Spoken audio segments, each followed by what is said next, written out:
Hey guys, today we're going to be solving compound inequalities, okay? So let's say we have a compound inequality that looks like this, where the x term is in between a couple of inequality symbols. So what happens is I have x minus 5, so I want to get x by itself. So I'm going to add 5 here, but I'm also going to add 5 here, and I'm also going to add 5 here.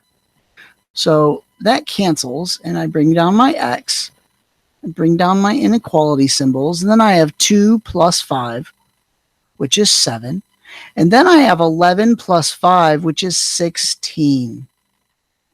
And now I have my compound inequality. 7 is less than x, which is less than 16. So we're going to draw that on our number line.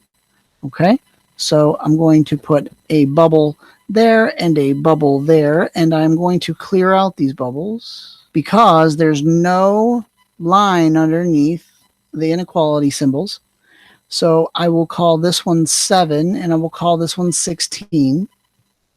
Okay, notice these are both less than signs. So whenever you have a compound inequality that looks like this, it's going to have less than signs. And if it doesn't, you're going to need to rewrite it because you always want the smallest number to be over here. Okay, so 7 is definitely smaller than 16. All right, so we're going to graph this. Okay, I have my numbers in there. Now, it's going to be the numbers that are where x is greater than 7. So 7 is less than x. So that means it's going to go this way.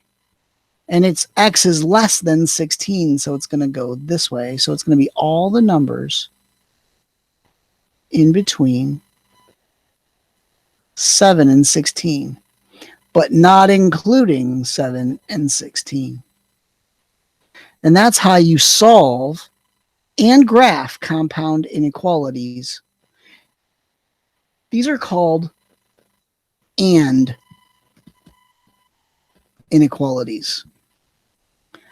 Next, I'm going to show you how to graph or inequalities. All right.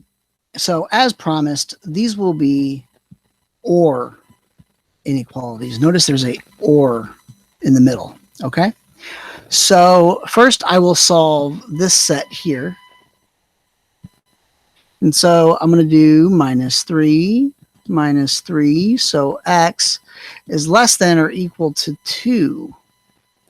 All right, that one's good. Over here on the right side, I want to add 7. Add 7. So x is greater than or equal to 5. So I draw my number line. And notice that these are both, they both have underlined inequality symbols. So I'm going to fill in both bubbles. Okay. 2 is definitely smaller than 5. So I'll put my 2 here and my 5 here. And from 2, I'm going to go less than 2. So that's this way. So I'll draw my arrow going that way. And 5, it's greater than 5. So I'm going to draw my arrow going to the numbers that are greater than 5. So in here, I will include 3 and 4. I would also include a 1 and a 6 on either end, just so you can show where on the number line all this is going down. So that's how you graph an or inequality in compound inequalities. All right. Hope that makes sense.